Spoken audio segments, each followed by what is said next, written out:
Okay, everybody, so we're going to go ahead and get started. Thank you guys for coming. I do want to try to get started on time so we can get out of here on time.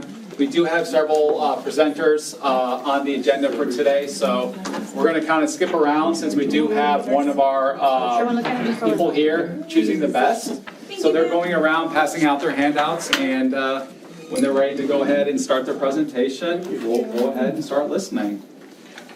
Hi, good afternoon. I'm Krista Creek, and I'm the Chief Program Officer for Communities and Schools. And we do have case managers here on campus, but this is something a little different. So this is, we call it, well, this would be a prevention educator who comes in. And it is an abstinence program. So what we do love about this one, though, is you can tailor it to the needs of the school. If they want to take some part of it out, you know, not talk about this and do that part. But we really like the way it really talks to them and gives them good information. It's really about making better choices as of choosing the best. It's not a lot about abstinence. They really talk about, you know, healthy relationships, deciding their futures, choosing their best path, speaking up, you know, how to say no, and that information. They do have different levels, and a lot of what our previous educators actually do is usually middle school. Everybody starts with way, choosing the best way. It's the beginning version, and then the next year they move on. They don't really do it 6th, 7th, and 8th. If you want it that way, we can do it that way, but a lot of the times they just start off with the first one, and then the next year we come in to do the second one. Currently, we are contracted with Mathis ISD, West Oso ISD, and Cal Allen. Mathis and West Oso, we have been doing this education since 2016. And then Cal Allen, we've been there since 2017. I did list the other districts that we have served in the past, and most of it has been, we're not there because CLS is no longer there. It hasn't been because of the curriculum. The FAL Fremont area was strictly being able to staff it. We were having a tough time staffing it. And so we just moved to we just changed directions and where we came. The forms right here, I've listed choosing the best way. This is showing the topics. Each lesson is about 45 minutes. There is a pre-post that is actually federally mandated. So we have to do the one that they provide. And then we do like a service learning project. The kids are doing a service learning project also. This is like of everything else, we have to have parent consent, and it's informed parent consent. So to do this, the parents do have to sign off. There is a parent meeting that will be offered ahead of time. And we have the curriculum there. They get to come up, see it, you know, look at the curriculum, make sure this is something they want their students to talk about, to listen to. Our numbers with the state are about 125 to 150 per school. So middle school and high school. We can do more, not saying that we can't, but that is about where we try to stick to. Most of our districts, we're doing health classes, PE classes. I don't want to call it home ec. I'm sorry. I know it's changed into Consumer something. sciences. There you go. I'm like, I know it has a more modern word to it, but you know, it just depends on the class and where they pull us, you know, where they want us to go through. We did start off. I was just talking to Leon. We did start off with Heritage Keepers, and that was a different curriculum, and we did that about 3 years. But it was a little more scripted, and we had to say this, you had to do this, and that's what we liked about this one. There's things that they give us the freedom to do and say different things. If there's certain parts of it we need to skip over, take out, do what we need to do. Yes, there is a video there, you know, and a clip, you know, one of the STD one. And I will say several of our districts have asked us not to show that video, and that does not, you know, take away from the program. The choosing the best does not say you can't do this, you can't, you know, they give us the leniency to do those things. So we have and we just feel the kids have felt maybe this was a little more modern. Being when it's scripted, sometimes their stories are a little, and they're like, oh, so it didn't respond as well. So we've had a better success with the student in this one and, buying into it and getting involved in it. These are the student books, so I just wanted y'all to be able to look at them and see what it is that they have, that they'll be looking at. And I have pulled this, thank you for pulling up the site.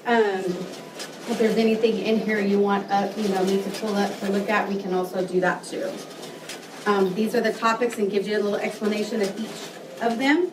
So you have them, and then I gave you also our informed parent consent form. That is also editable. Like if you want us to say something different, add something, take it away, we can also edit that to your districts and your approval, how you would want it to go out if you choose to accept it. And this, I'm sorry to interrupt, but this is, you come in and present the program for our students. Correct. And it would be what, a week-long set of sessions or something like that? One of them, I think its way is 6, and one of them is 8 lessons. I'm sorry, I can't remember, but it's okay. You can cater it to the teacher. Like the teacher says, I want Tuesday, Thursdays for this many weeks, we can do it that way. I want Monday, Wednesday, Friday, or if they just want them to come in, in one fell swoop and do it till we get it done. It adds a lesson on either end just for the pre-post. But other than that, it is whatever class we're going and however they need it, we're able to cater it to how you need and would like us to come in. Sometimes a teacher, I think it's Kyle Allen, right now we're starting to do just like Tuesday, Thursdays in the health, they want every Tuesday, Thursday. And it's funny, in school, sometimes this teacher wants you to come Tuesday, Thursdays. This teacher said, let's just get it all done. So it's just however it works best. We try to keep it a classroom size, because of the topic. If it does get bigger, we just ask that we have like a staff member in there, a school staff member there, just to kind of help with the crowd control, being with the topics, you kind of want to do that. But for the most part, if it's classroom size, we go in there and we can do it and take care of that. It is free. It's a person who comes in, and we have an educator, and they can help out too. Like maybe they're just going to be assigned to Toloso for March and April, just 2 months. On the days we are able to help out with students, we are student support. So we're there to help out, do things on the campus. They will have to move to this educator will serve probably West Oso and Toloso. So they will go back and forth. So they will be here on campus too sometimes to help out and do different things, and maybe they want a support group or another little presentation about other things. One of our staff members in Mathis, she's doing a vaping right now in their DAEP class, so she works with the vaping part of it. So we can expand it and help out in other ways a little bit more too. Sorry. Do you have any questions? I have a question. Yes. So just kind of from a parent point, I don't have kids here, but I'm pretty. Yes. So they get this book, and you said like if they choose not to have a section, to go over it in class, like, HIV or STDs or something, it's still in the book, you just don't cover it. We just don't cover it. Yeah, we just don't cover it. And, I guess if it was real adamant, we could probably mark through some words or something, but you know what I mean? Yeah. Like, we could figure it out. But we usually keep the books while they're doing it, and then at the end, just to make sure they have it, each lesson, and then afterwards, it's theirs to keep, because they have their notes in it, they have the information they can refer back. But while they're going through the process, we typically hang on to them. Dr. White, how does this fit in with our, I know at ACC, we do the PAPA training, especially for, of course, for our senior, all of them, but how does this fit in with graduation requirements or anything like that? Is it necessary, or is it just extra? It's kind of not exactly a yes or a no when you kind of couch it that way, but if we're talking graduation requirements and we're talking kind of health education, the only thing that's required is the PE credit. Right. That satisfies those TEKs from the state. That's expected for us to teach those. And so the state says as long as the PE credit's earned, the students met the sex education, health education requirements. So this is a little bit extra in addition to that. And so this kind of would require us to go through that protocol where we would have to get school board approval for this type of curriculum to be used because it is geared towards sex education. And so that's something that if we're interested in moving forward, we would just undergo that process. And if the SHAC fully recommends the curriculum, then it would move to the school board for their review and approval. And is it, and just one last question, is this, so choosing the best, the company or who designed it, was it Communities in Schools, or is this, No, no. is It this is- coming through a faith-based? We or- have an HHS grant, a Health and Human Services grant for abstinence Okay. education, and they give us like 10 curriculums, and this is the one that, just because we serve different levels, I really wanted one that, would serve all different, the different grade levels. And we just chose this one because we've seen the best with it, and a lot of our grantees that have this grant are starting to move towards this also. Okay, but does it encompass a faith-based perspective, is what I'm asking? Or is it No. just straight up the science, It's just the straight up health, the science the of- medical, yes, the medical. and the psychological Not control? faith at all. No, Okay, ma'am. that, No, ma'am. okay. And the peer-reviewed published studies, are those available on the Yes, website? it should be on the Okay. website, yes. So it's just, you could just look it up by choosingthebest.com. And when you go to, I want to say,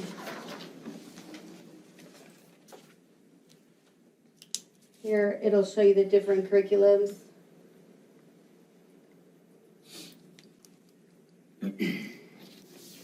And this one is Journey, this one is the high school.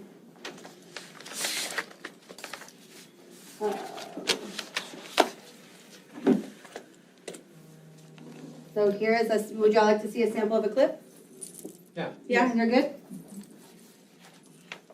I love soccer, but I had to make the decision that I have to practice a lot, which also means that I don't get to spend much time with my friends as I'd like to, but that was a hard decision for me to make. I think to make good decisions, you have to realize how your decisions will affect you. Like, if you stay up all night watching shows or playing games on your phone, you're going to be falling asleep at school, and you're probably going to fail your classes. Well, for example, if it's like a really big decision, then I would try and, sit down and think about it.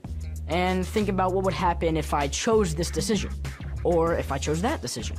Well, all the decisions you make can lead to one big decision or one big outcome. One big decision can hugely affect the way your life's going to turn out. Well, if you don't think before you act, you can quickly make a bad decision, especially when you're around others who are like that. Well, it kind of depends on what the situation is. But in some situations, when I get frustrated or something like that, I live in the moment and I just blurt out whatever comes in my mind. Well, when I make decisions, I try to look back at my family, what they would think of me and what I would think of myself, and how I would look in about a few years, because I don't want to put that card above my head where everybody's going to be looking back to say, oh, he did this in 9th grade or she did that in 9th grade. I don't want to be like that. Cool, I like that. So that's just one of them. I'm going to get out. I love soccer, but I had to make the decision that I have to practice a lot, which also means that I don't get. So each curricula will show you like a sample video like that, and so you can look at all of them when you want to. And but the site really gives you a good information on what all this is, and then the sample books that you would see what the students will see. Any other questions? Does anybody have any insight from the campus perspective as far as just how sex education and just that type of topic and climate's going? Or has that been kind of just, would you say even since COVID, pre-COVID, post-COVID? That's been one topic that hasn't been brought up a whole lot, if at all. So, Let's put it this way, we're having a lot of these conversations on ACC because we've got, what, 5 mommies to be? yes, we're But, working on that one. I mean, but it's, I think having the prevention, or just like with mental health issues, we have to remove the stigma of this is yes, it is a sensitive topic and we need to be respectful of everybody's viewpoints. But at the same time, we've got to have these conversations and we have to remove the stigma about talking about these kinds of things because of the outcomes that we're already seeing and that we're already dealing with. As a scientist and science teacher, I love an abstinence program because I can give you 1,001 biological reasons why, okay, this person has gonorrhea of the eye. And you go, and I ask the question, okay, so how do you get, no, I don't even ask it. The kids go, how do you get gonorrhea of the eye, miss? And I'm like, wait for it. And then it's like, and this is why we tell you always to wash your hands, I mean, it's those kinds of things, but we can make it in a jovial manner. But again, if we're focused on the biology of it, if we focus on the biology and we have that understanding, but we have to remove the stigma of, yes, this is a sensitive topic and we understand that and everybody has their personal beliefs and everybody has their views. But if we're focused on the science, if we're focused on the mental health elements of it that can come across as a kid, if you have a better understanding of how you can avoid these situations before you're in them, but we have to remove that stigma of why we're not talking about it. Abstinence is great, but let me tell you why. And here's the biology of why. I mean, it's, Great point. Yeah. I mean, and admittedly, I used to work at the health department and I was the one collecting all of those samples. And when I bring out the, swabs and guess where this goes? I mean, it does paint a picture for them of like, yeah, I don't really want to have that, but again, we have to focus on the science, but we also have to bring down the stigma of having these conversations. Hardest day of my life at the health department was when I had to tell a 12-year-old girl and her 25-year-old mother that not only was she pregnant, but she had HIV and she also had chlamydia. And that most likely her child was not going, and it was penicillin-resistant chlamydia, and most likely her child, because of the drugs that she was going to have to take for the rest of her life, that child was also going to have those same things. So it's real hard conversations, but you put it into that perspective of those kids, and that's at the health department. That's not happening in the school. So, I mean, sorry if you can't tell, I'm a little passionate about it. But again, talking about the science, but we have to remove that stigma, just like we're trying to do with the mental health crisis that our kids are in and that we're all in. We have to remove those stigmas of it's okay to talk about, yeah, I go to therapy because I need it and it's helping. So yeah, we have to talk about these things too, and having professionals that can come in and bring it in a manner that is representative of all of our students, I think is a great thing. Sadly, the ones that need to hear it Sometimes are it's the a ones little that too don't late want to hear and it. don't but want to hear it, they're the and their ones that parents can don't go. want them to hear it either. But again, Yeah. I will say that this curriculum looks a whole lot better than what we saw 2 years ago. I'll just say, if anybody can recall a couple years ago when we I were kind asked of for getting into something all else because that. I was not happy with what we saw 2 years ago, that this seems much more like what TM would want or need I would versus what agree. we've seen before. I would agree. I'm glad to hear that too, because that was kind of my initial thought as well, is does this really match our values and beliefs as a community? And I would say it's close, it's getting The video closer. looks much more down to earth than what we've Yes. seen in some other Right. stuff too, like it's, I think it may be relatable to them. That's much more attainable for us. And it's a lot of the same topics that I talk with the kids too, like decision making and like the outcomes and the consequences of it. I don't go into depth the whole analysis, but I mean, just every day, you know, if you get upset with a student, you punch the student, you know what the outcome's going to be. So it's kind of like learning the self-control, in which abstinence, you have to have that self-control. You can't just give in to the peer pressure or the impulses. So, I didn't look at but the high school one, or do they do decision-making and drugs? Was that in there? I didn't get a chance to look at. This is the high school one. Is that one of the topics too? Or the influence of? I think so. When he talks about overcoming the pressure. The peer pressure, or, You know, I mean, preventing sexual violence. Talks a little bit about alcohol. Oh, okay, and alcohol related and drug related, okay. Yeah, I so like that. the making best decisions. Yeah. And then the book is in there, so you can also kind of, Right. I'll leave them, so that way, if y'all want to look through them a little bit closer, I want y'all to do that too. And then, we can always emphasize, like, you know, if there's some areas that you want us to really emphasize, our educator, I mean, just communication with them. This is, maybe we want a little bit more, you know? Can we find something we're gonna add to and, you know, emphasize these areas? We can also do that. Again, that's why I love this curriculum. But that We could have be that a ability. campus decision, or that could be a campus A decision. teacher, a campus of the middle school wants us to really beef it up here and have us research and find some more things, you know, partner with our buddies over here. We could do that. And so it is, you know, really I think that's just the great thing about this one, is it gives us that leeway. There's not like a script and you have to say this, and if you don't say this, you're not in compliance, you know, you're not doing fidelity. This one gives us that leeway. And he's also, like if I tell him if he wanted to go to the board, he's in Atlanta, he'll come in and do the board thing too. So he loves to come to Texas. He was like, "You want me to come?" I said, "Sir, it's tomorrow." So I don't think you'll be able to make it. He's like, "Darn." But you know, they're great. They train the staff and do all the good stuff. So we've really enjoyed choosing the best. They've been great with us. Awesome. All right. Okay. Thank you very Thank much. y'all. Okay.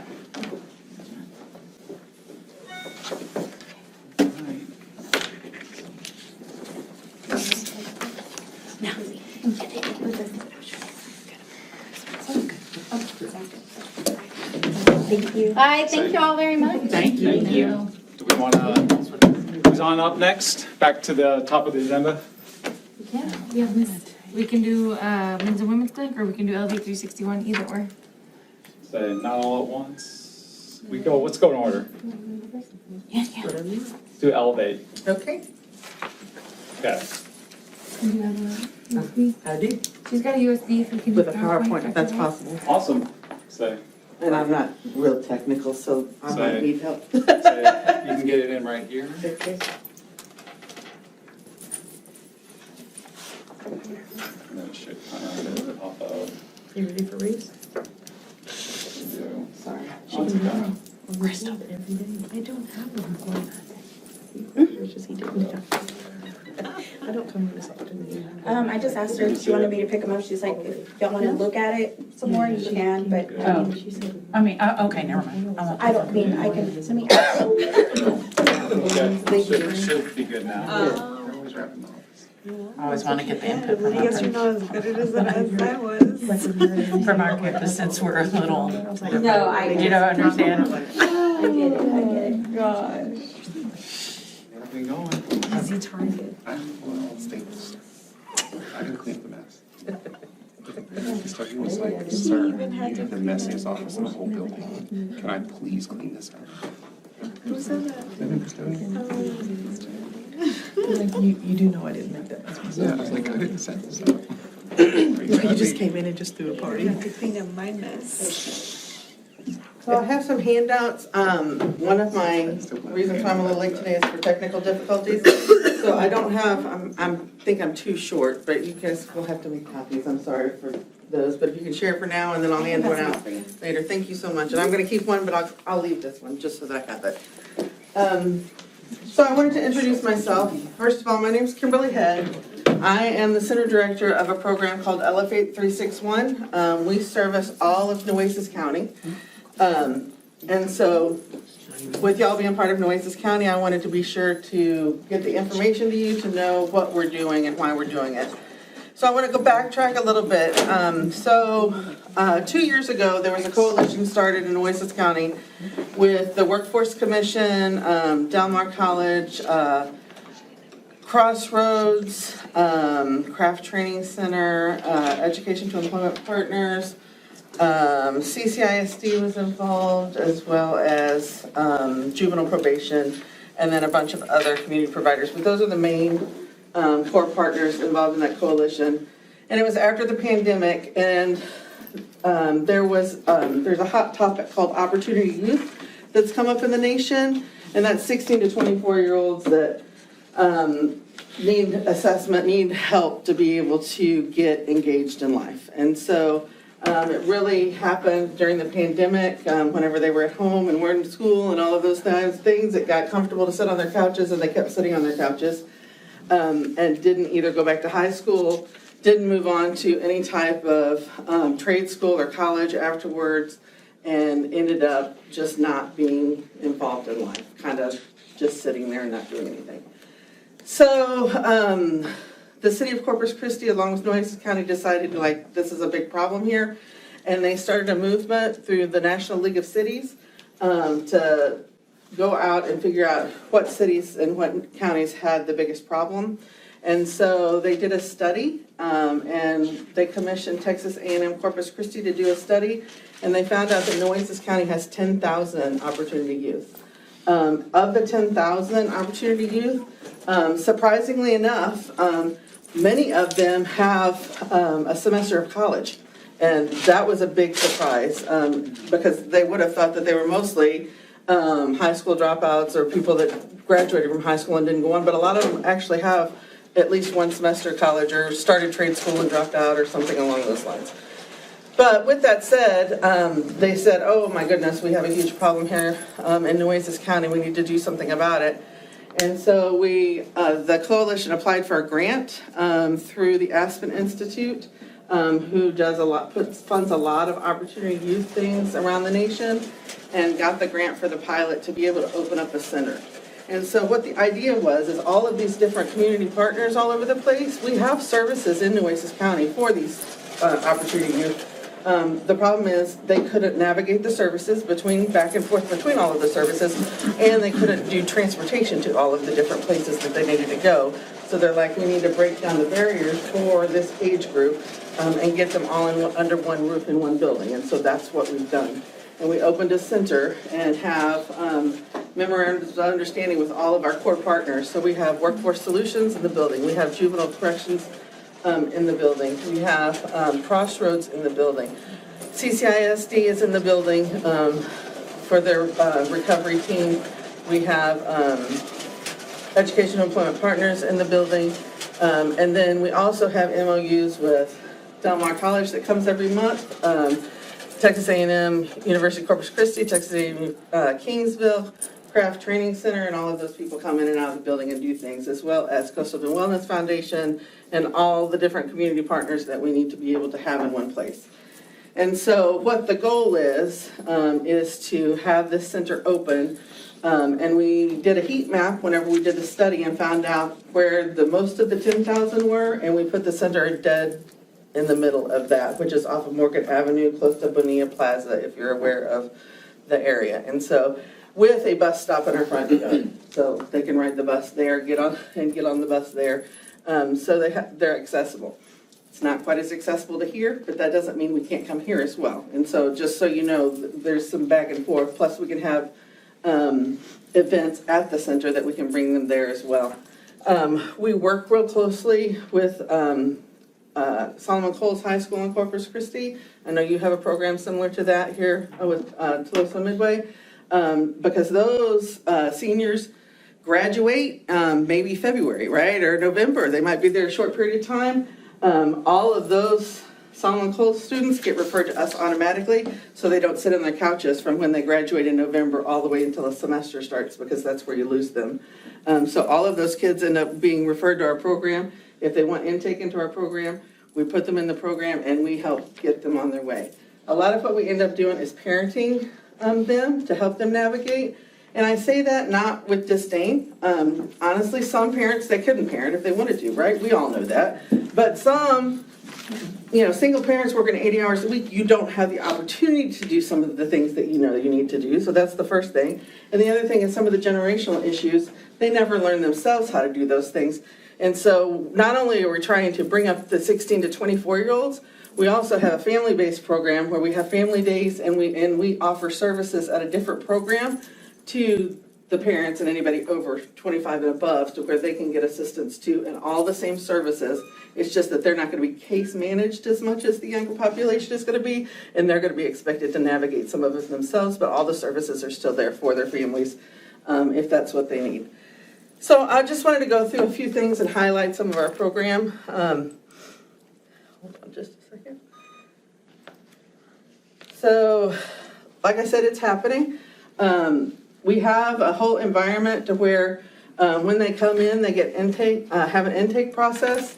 Part of the intake process is filling out an intake form where we know if they have their access to birth certificates, social security cards, driver's license, IDs, all of those things. If not, that's part of our job to help them navigate to be able to get all of those things. Because so many of them have lost them along the way or don't have them, don't have access to them, whatever it might be. We also assess them in many different areas. So it's going to be an educational assessment, a social assessment, a workforce assessment, and then transportation, where they have transportation or they need our help with transportation. So all of the different things we look at to be able to break down all the barriers that they might have to be able to be successful. We have youth influence. So whenever the coalition happened, we also had a youth coalition at the same time. And so they had input into the opening of the center, what it would look like, the colors. They actually are the ones that developed the logos and different things like that. And so once it became a center, we now have a youth leadership council, and they actually meet just like a board of directors and make decisions regarding the center and what it's going to look like. They helped influence our website. So if you want to at some time go to elevate361.org and look at the website, they had input into all that. They have input into the decisions we make about different community events that we have, different programs that we have at the center and stuff like that. On the flip side, we actually go out into the community and do presentations, go to health fairs, do all that kind of stuff. The youth leaders go with us. I'm not the one that presented those. They present themselves. They present their own program, and they talk about what we're doing and how we're doing it. And then they're the ones that get them invested and involved in the program and help mentor, even though they're the same age, and some of them are younger than some of them that get in, but they still help mentor the ones that are coming into the program. Our whole goal is to influence the city and influence Nueces County, and we are starting to do that. So a couple things. Obviously, we have a place and we have a plan and we have a process. So let's talk a little bit about that. We are open and we've outreached. We opened on October 30th, 2023 with a soft opening. We have not had our grand opening yet. Why we haven't had our grand opening yet is because we are part of the Mayor's Initiative for Corpus Christi. And we want to do ribbon cutting with the mayor and, get on the mayor's schedule. Sometimes it takes some time. So our grand opening is actually March 27th at 10 a.m. And so that's when the grand opening will be. But since our soft opening on October 30th, we've outreached to 650 plus people in the community. We've served 137 people with no advertising because we're not doing any advertising until after the mayor gets her accolades for the program that's going to happen. And we currently have 20 opportunity youth in the program, which means they've committed to the program and we're working with them to be able to get their plan and their roadmap going in the right direction. We also have connections with all of our community partners, higher education, social services, and just professionals. All of those things are happening at Elevate. So our environment at Elevate, we include a reception and intake center. All of our core partners have spaces. They all have their own desks at the center. And all of them range between 20 to 40 hours a week of in-kind donation services. And so they're there. So to give you an example, we had a youth come in that was a foster care youth that aged out, okay? So aged out foster care youth, when you're 18, you're done. Like, there's no more money, there's no place to go, they have to find a place for them to live, all of those types of things. And then there's no one to help guide them and stuff like that. They were able to walk in the other day, they were able to sit down, be intake into the program. They didn't have a high school diploma, and they only had like 8 credits at that time. There's no way, at 18 plus years old that they're gonna finish. We got them with Crossroads right there in the building, got them registered for their GED, got them in a workforce development course immediately, so they're taking that online with us because we can do hybrid classes through Zoom as well as on-site classes if they need it.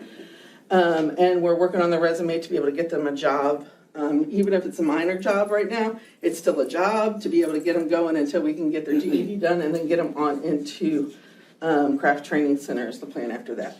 And so that's just an example of kind of the work we do and how we do it. We have an area where we do presentations in an open classroom. All of our whole program is an open space. It looks like a big, huge space, and you can see it if you go to the website. But we have different areas within the space. We want to have a lot of safety at the center. Nobody brings anything in past the reception area. We have school lockers there that CCIHC actually gave us. They can bring their phone and their paperwork into the center, but everything else gets locked up in a locker. The place that we have opened, it used to be an actual bar, a club. So it was all nice and black and teal, and we've revamped it. It looks really nice now. We kept the bar and turned it from an alcoholic bar to a computer bar. So there's computer stations with free internet, the ability to be able to use printers and things like that as well.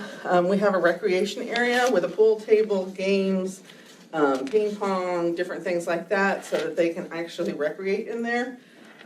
We had 3 youth come in off the street the other day.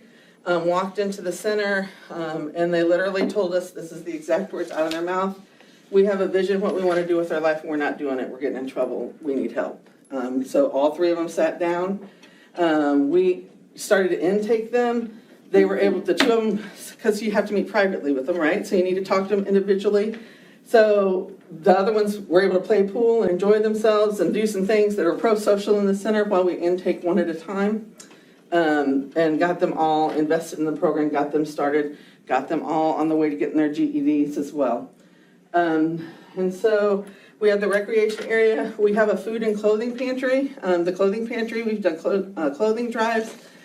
Originally, we thought we would just do clothing for like interviews and stuff like that, but we're doing clothing for everything because they don't have enough clothes to be able to get by. They don't have underwear, they don't have socks, shoes, different things like that. So we do have a clothing pantry. We have some major contributors that are doing clothing drives for us, and they just keep us stocked up.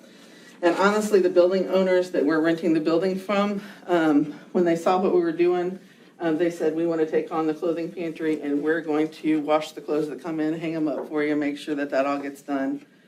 We also have a food pantry that started. We have minimal food right now. We're working with the Coastal Bend Food Bank. We're going to be an actual pantry site. That just takes a little time to get going. It's going to take me a couple months to be up and running as an actual pantry. But we do, if someone's hungry, if one of the kids are hungry whenever they come in, we have some extra stuff we can give them at the time. And then one of the things that the youth said whenever we were trying to build this up is that they want a place to wash their clothes and dry their clothes because they don't have places because they're usually couch surfing from house to house. And so we have wash and dry area along with our clothing pantry so that they can bring their own clothes in. We have clothing, laundry bags, so where they bring them in. A lot of times they bring them in trash bags. At least they walk out with a laundry bag to be able to store their clothes in when they go. So this is kind of what our process is, and this is actually in your thing in what I gave you. So if you look at it, you're going to see that day 1, whenever they come in, and OYYA stands for Opportunity Youth and Young Adult. They do their intake form and interest assessment, and then our responsibility as a center is to intake their appointment by day 2, but we try to do day 1 and day 2 all at the same time. The only way we'll switch it to a day 2 is if they have reliable transportation, and then they can come back the next day. If they don't have reliable transportation, we're going to do it all that day. It just takes us a little longer to get it done.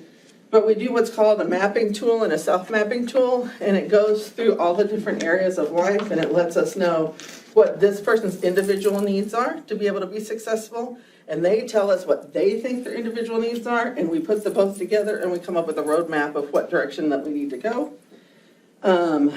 This third step is by day 7, we have them in a workforce readiness engaged program, which like I said, can be hybrid, which they can do it through Zoom or they can come in to the center and do it. We send out all of our mapping referrals, so if we notice like this opportunity youth needs all of these services, we are the ones that refer them out. And we make sure that the referrals are accepted. So we don't just refer somebody out and then let them go. Like, that doesn't work for these youth, you know? We refer them out, make sure they're accepted, and then make sure that the communication starts. And then at 30 days and then quarterly thereafter, we make sure that their workforce readiness progress is going where they need to be, that the referral sources are engaged and doing what they need to do on both sides so that the youth is engaged as well as the other side. Because let's be honest, Workforce Solutions is going to call you twice. If you don't answer, and they're not going to call back again. Like, that's just the way it is. They have thousands and thousands that they're dealing with. That's not going to happen with our kids. We're going to be on the phone with Workforce Solutions saying, but they don't have a phone, but it got cut off, but the only place that they can talk is if they go to Walmart where there's free Wi-Fi, but it's an hour, you know, it takes an hour to walk there. So we'll have those conversations and we'll break down some of those barriers for them so that they know what's going on. So it's not just another punk kid coming in saying this is what's going on. We'll tell them real life, this is what's really going on. We'll do that every 30 days until they complete the program. And so what does complete the program mean? Well, somebody's program might be 3 months. It might not take anything to be able to get them through the program. Some could be 3 years. It just depends on what that individual opportunity youth needs, and we're going to follow them as long as we need to, and then up till their 25th birthday, and if they need services after that, we'll push them into the adult program for services after that. The only way to close out a case is that they complete it and we have a celebration, they age out, and we refer them to the adult program. They request a term, so if they request we don't want to do this anymore, we're not going to force anybody to be successful. And then if they relocate, whether it is... You say it just like that too? Yeah, I'm not going to force you to be successful. So you can relocate to a different area, right? And that's fine. Or they can relocate to prison, to be honest with you. And if they relocate to prison and they go to prison and they come back and they're still under 24 years old, they can get right back in the program whenever they come back. We're not excluding them from being able to come back. Okay.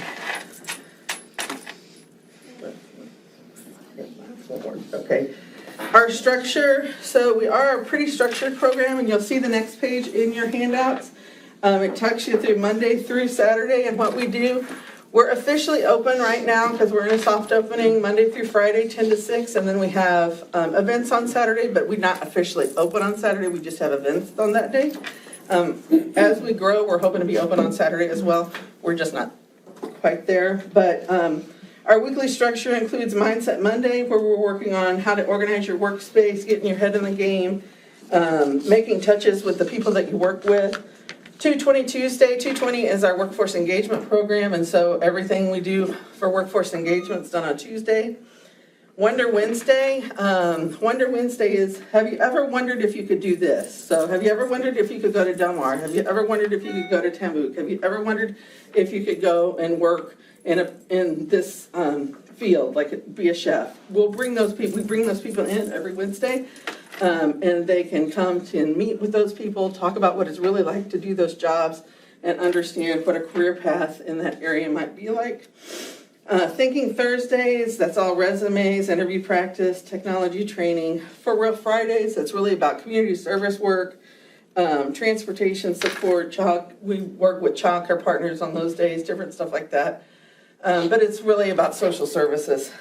Also, everybody that's in the program, not only are they prescribed what direction that they need to go to be successful in life, there's a give back component to it. So they either have to choose to mentor in those areas when they leave. They can work in our pantry, they can work in our food program, they can work with their celebrations, they can be part of a youth leadership council, but they have to agree to give back as well. It's a free service.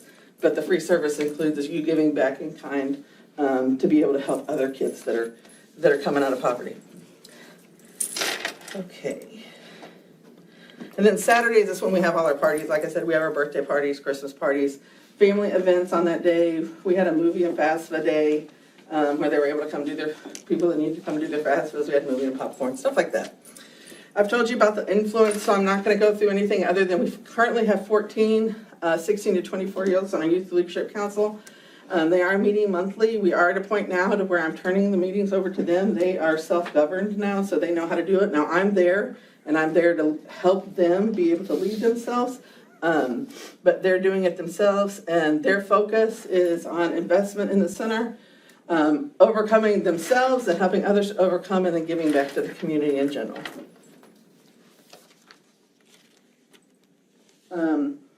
We also have what I call a service leader position, and service leaders, really they're volunteers. It's like a volunteer council, but volunteers can volunteer. You can say you want to do it, but you can say you don't want to do it the next day. Truth of the matter is, I don't want people in the center that want to volunteer every other day. I need somebody that's going to be a leader and serve in the center to be able to help raise up a community. And so we have several different positions to be able to have, if anybody wants to volunteer with our different programs. The programs that the Volunteer Council or the Service Leader Council do, we have administrative team, hospitality team, helping hands team, a pantry team, historian team, and then a mafia team. And mafia stands for Mothers and Fathers in Action. That team is age range of what their parents would be. So it doesn't have to, it's not their parents, but it's the age range of what their parents would be. And the goal of that team is to work with these youth to teach them what pro-social family living looks like, because they might not have had it when they were coming up.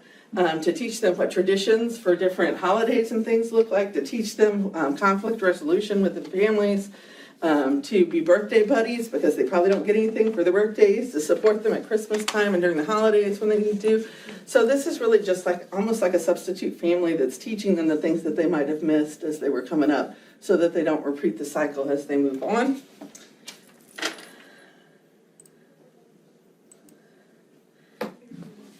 So the next slide talks about the clothing drives, and I've already talked about that. I'm not going to get into all of that. Just know that we also have MOUs with, excuse me, some of the courts, including the drug court, where they can be referred to us. Prior to adjudication, they can be referred to us. They come to our program to avoid adjudication into the system, as well as if they're already adjudicated, they can come to us for services to prove that they're doing what they need to do. And so we work with them doing that. So what started as a dream about 2 years ago is really coming to fruition. We really are doing it. And I'm here to tell you that we want to do it for your community as well. If we can get thank you so much. If we can get the youth and young adults in there, that's what we want to do. We also want to be able to come here. For example, we go to Kohl's. We actually sit in the cafeteria. I've been 3 times since they've opened, and be able to talk to them about what opportunities they have, getting involved in the program before they ever do graduate, all of those types of things. We work closely with Coastal Compass, and we can bring the mobile unit to where they can come out to the mobile unit and actually sit in there and get on the computers and do things with us out there. So it's more of a private type session where it's not out in the open at times. And then also, if you need a space, we are a space. And so like Del Mar, for example, is doing some of their events there. FCA with Trio is doing some of their events there. And if you ever need a space to be able to do events as well. I would love to be able to get to a point to where we had an MOU with Toulouse Midway ISD to be able to exchange information back and forth and be able to have it where we could work closely together for these youth that need the additional assistance going forward. So does anybody have any questions for me?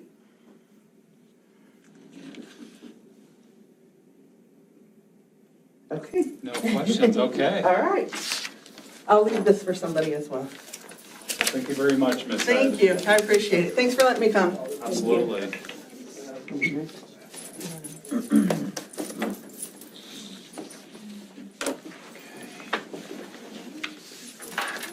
I don't just want to pull it out.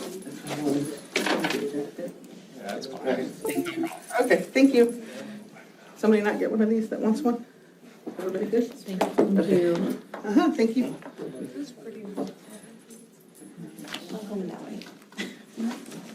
Let's sit over here.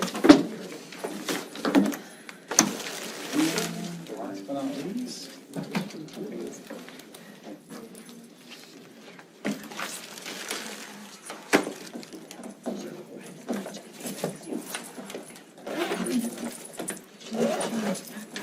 right, we ready for our next presentation? All right. John, do you need help or technology or anything? Have at it. How's everybody doing? I'll keep this short. First, my name is Leon Montoya. It's Teresa. We're both educators with Women's and Men's Health Services. We've been there going on 20 years already. I actually started off with communities and schools here at TM. Back in the day, I started with them. I worked with them, and we were doing the Choosing the Best Path back in 2003. So it's actually a good curriculum, and it's changed since then. It's gotten, look at it, it looks pretty good. I used to work here at y'all's middle school, so years ago. We are educators. We go out to different schools, different facilities as far as like juvenile justice facilities, treatment facilities. We also get invited to different agencies like probation to come in and give presentations to the staff on different topics. So we do have we have a list on that little packet that Teresa sent out. We pull from different curriculums. One of the big ones that we use now is called Life Skills from Botman, and that's more social, emotional life skills curriculum. Like I said, we have different things, so I didn't want to bring all of them. That'd be everybody's desk would be crowded. So we do a lot of things like a lot of the topics would be similar to the Choosing the Best Path. Healthy relationships, life skills as far as like coping skills with anger, coping with how to be assertive and say no to drugs, marijuana, alcohol, things like that. And we both, Teresa and I we work with high school and middle school. In the middle schools, we have these programs called the SHAC and the YMU program. Usually we meet small group. With CIS, we usually work through like the lunch shifts, and they, whatever kids that they feel would benefit from these topics, they bring them in, they grab their lunch. We used to be able to bring food in at one point, but that's a big no, I guess now in certain districts.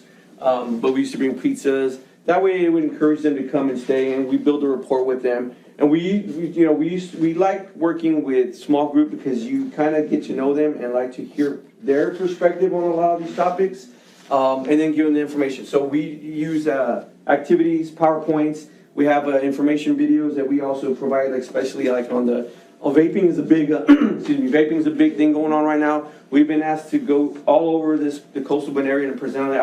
We were just at Orange Grove Tuesday, all day doing classes there in history class. I've gone to FOW, the communities and schools, and presented over there too. So a lot of the information comes from these curriculums that we have listed there. So it's more social, emotional, and life skills, building those relationships with their parents, the family. That's a big thing, communication skills, and how that can carry on to relationships out in the real world when they start dating, things like that. And it's the importance of building a healthy relationship, and how sometimes that might not be healthy, and how they can spot those warning signs. In the high schools, we do meet in the high schools as well. And it depends. It might be like during lunch again. They're called teen talks. In the middle schools, we separate them. I'm sorry. That's why we had the two different groups. So YMU is all boys, right? Because they feel more comfortable. And the females, they meet with Teresa Center. We have two other educators. In the high schools, we mix them together. They're co-ed. They're called teen talks. And basically the same thing. We talk about the same topics or whatnot.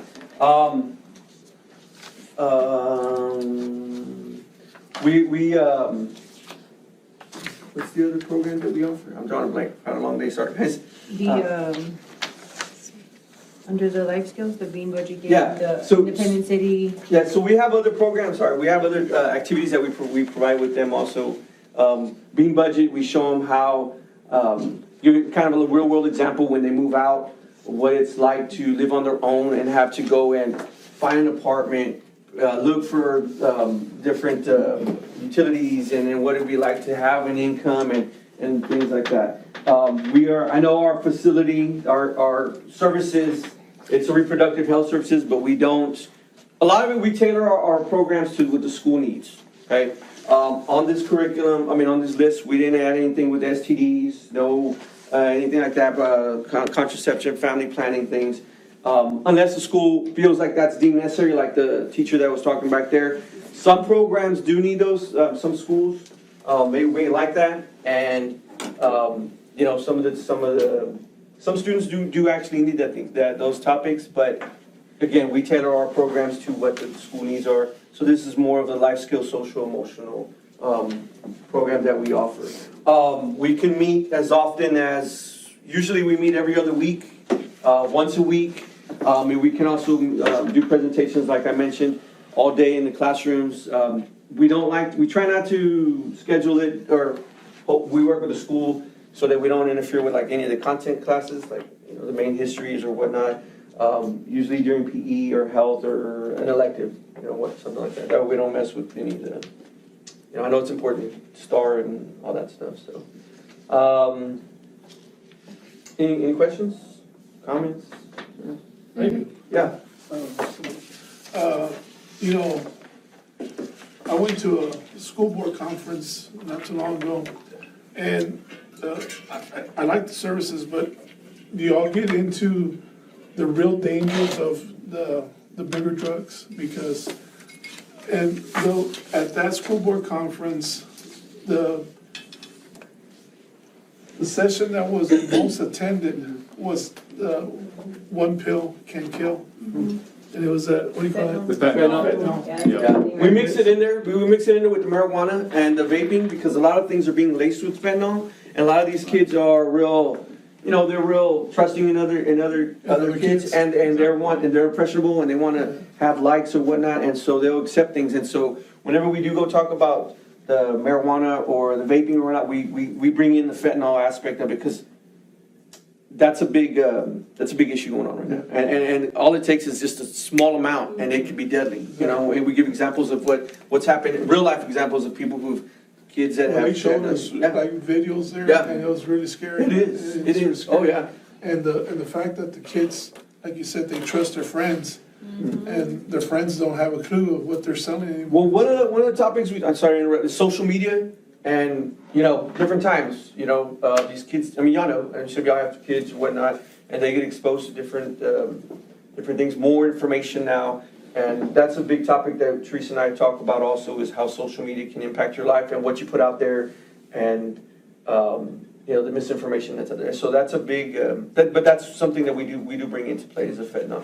Now, we're not specialists in fentanyl. We don't know the whole backgrounds, but we bring it into an education part and let them know what it is, how can it affect them, and how to avoid it. Or if someone asks them if they to partake in it, just ways to say no, you know what I mean, to so that they can be assertive on that part. Yeah, because I don't think that they even understand that can be in other things. Oh, I know. Exactly. Yeah. Oh, yeah, for sure. Sorry, I feel like I'm blocking you, but. Oh, no, it's just like you said, the limitations of how extensive certain decisions, as kind of going back to the video we saw before about choices and decisions, just one little pill, one little hit, one little taste. They don't even know that they don't even have to take a pill, that it could be laced with something. Exactly. Just the education, the awareness of all that. It could be, yeah. Yeah. So yeah, we can bring that in for sure. Well, that's just something that I would like to, see more of. The dangers of these young kids don't understand that the dangers of just going to a party, and the brownies can be laced up, and they were showing us things. Gummy bears, they have like gummy bears or Skittles. They accept open packages, and they can be laced. To be the last time. So, yeah. Anybody else? I thought somebody else had. Yes. So your curriculum, is it like evidence-based, human health services based? Yeah, it's evidence-based. The life skills, we mainly pull from the life skills, because it's a lot of information, but it's really great. It's evidence-based for the BODBIN life skills. I mean, if you want, I can bring back another example of it, or email it to, the one that had me come out was Miss Tipton. Yes, Ms. Tipton, you can just email it to her, we work Yeah, really closely. yeah, it's, and I can give her a breakdown of the curriculum, but it is evidence-based, yes, ma'am. And we're not grant funded, we're not being paid to, this is a free program. Teresa and I work in the clinic there, and we are educators, but this isn't something that we would charge. We're not trying to collect data as far as like, well, how many kids did this or participated or whatnot. We're just here to educate the kids. That's all I care about. I have 3 boys, 2 in high school, 1 undergraduated, and watching them, helping them grow through life and seeing their friends, some of the things they went through. We're just here because we have a passion for teaching these kids, and we want them to be successful. Like that program that lady was talking about. It's a great program. It sounds like a great program, but and that's what we're here for. But it is evidence based, and I'll get it to Ms. Tipton that way y'all can. So question, because this one looks like it has a lot more detail of other things that we might be looking for, but is this would this be in addition to that? Or, you know what I mean? Like, Dr. White, are we choosing one or the other? Oh, or is it like, hey, we could do both? We can do both. There's really no one only. It's not like one or the other, or a zero-sum game where there's competition amongst. Yeah. We could definitely do a hybrid or pick and choose. It's really dependent upon this group and what you'd like to kind of see done, honestly.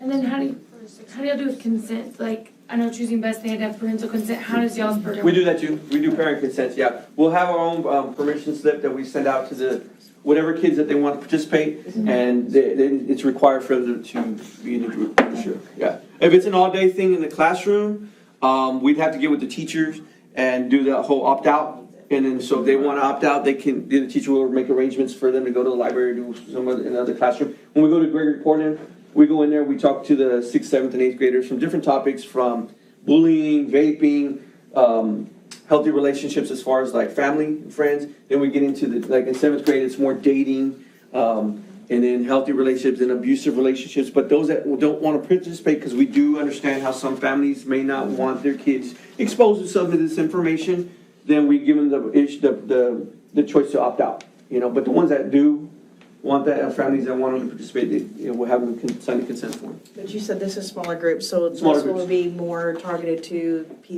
maybe students that the school identifies could benefit from this versus. Yeah. So it would be a lot of times when it was with CIS, it's like kids who had issues with passing. Maybe they have family life isn't that great, and so they feel like this would help them a lot more, yeah. Any other questions? And I'll get that just a little brief summary to Miss. Appreciate y'all's time. Thank you. Thank you.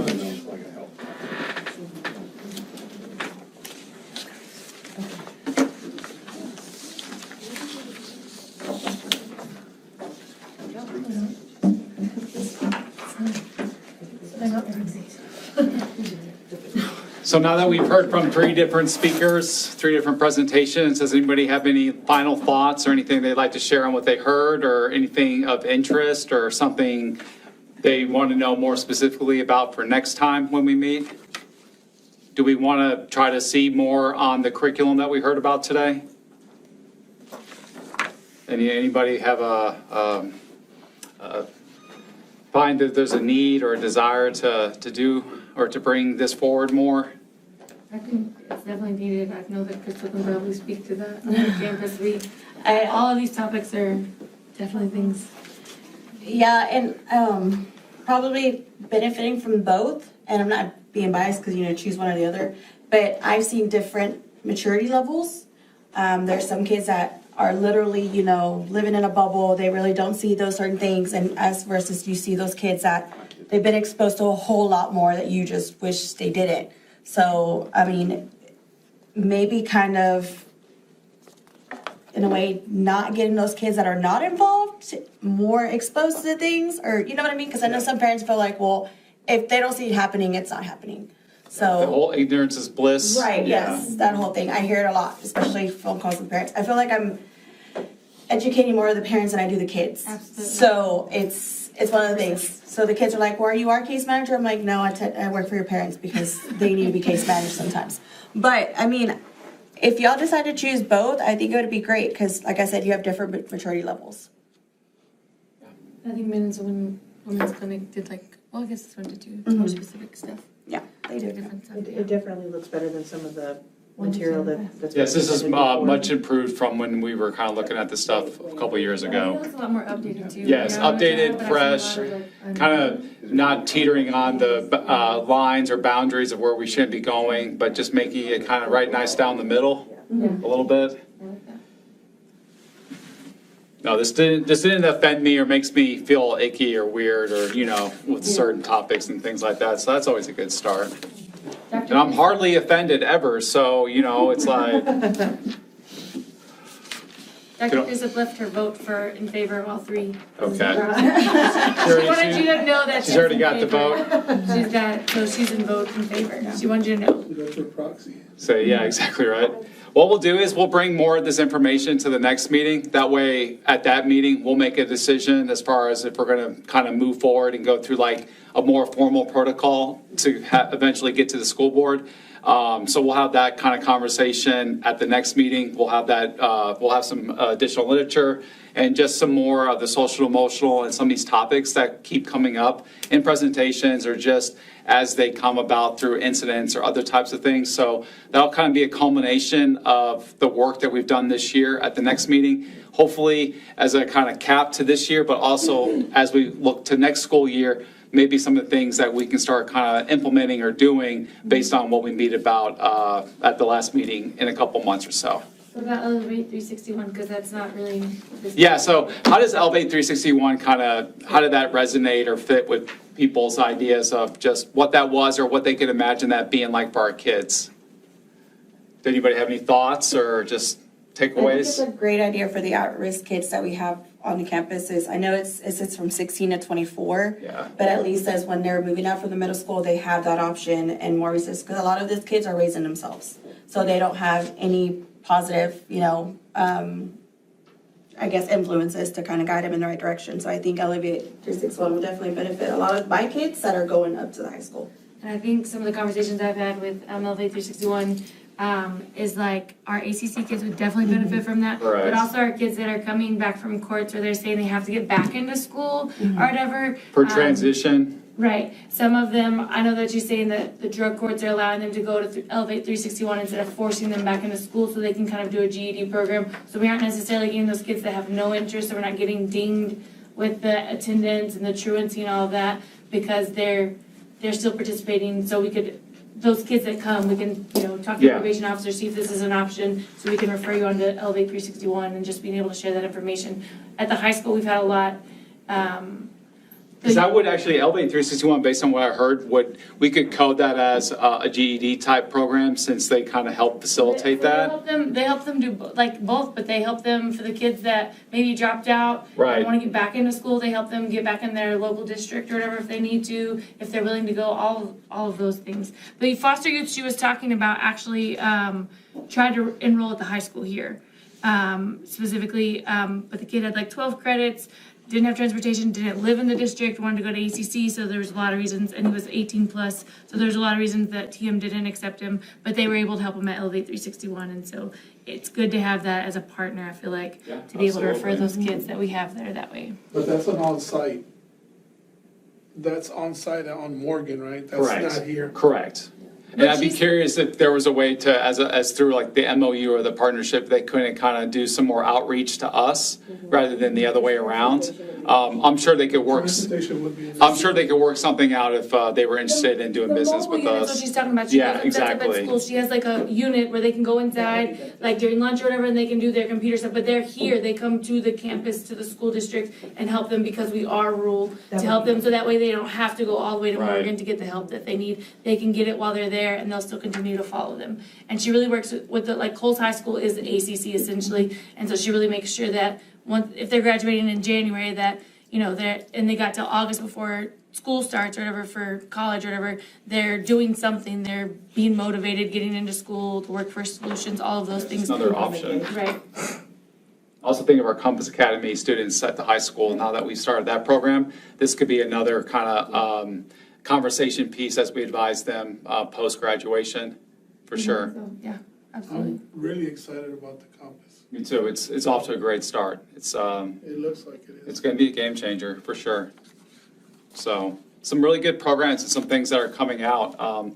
Exciting times in the Coastal Bend region. Seems like things are picking up again, and some really good things are starting with programs and just opportunities for extracurriculars and just, pathways and just some new things for our students. So if we find that these programs are, they've got good resources and the partnerships we can possibly establish allow for some two-way where we can go and they can come and we can really target specific students who really would benefit from this, I think it's worth our time to really kind of bring them on then and to make that happen if we do know of certain students or groups of students that would benefit from this.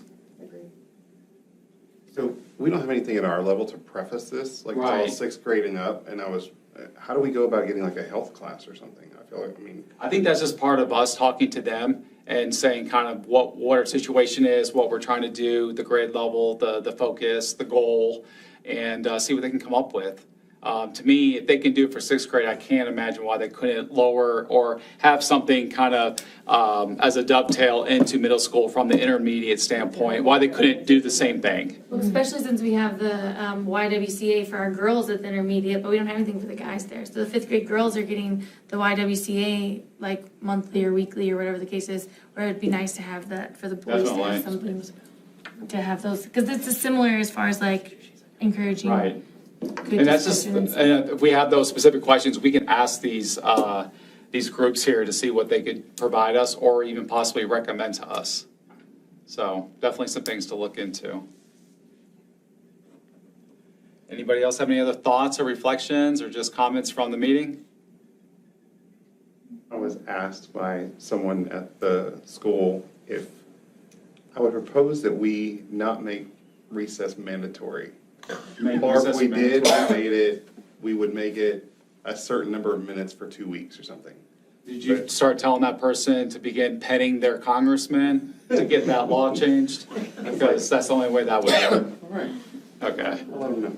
That's a ask. I was like, you want to take like recess? Well, we need more time with them in class and they're not finishing homework. I'm like, That's the one thing we can't take away Recess. from the kids is recess. That's right. That's required. That's required, and that's. It's just one of those, sorry, but those are the rules. Middle school too. Yes, and there's a reason why that's a required 30 minutes of activity time a day. you know what? I'll ask. I'll ask her what her schedule looks like to sign her up for some subbing or just to bring her into that realm again. Well, we can always extend the school day. That's what I always say. I was like, oh, it sounds like you just need more minutes. We can do that. I mean, that's the problem. Sounds like classroom management. I didn't say that out loud. Maybe work with that person on before we do all this other stuff they're recommending. Anyways, if that's it, guys, that's all we have for today.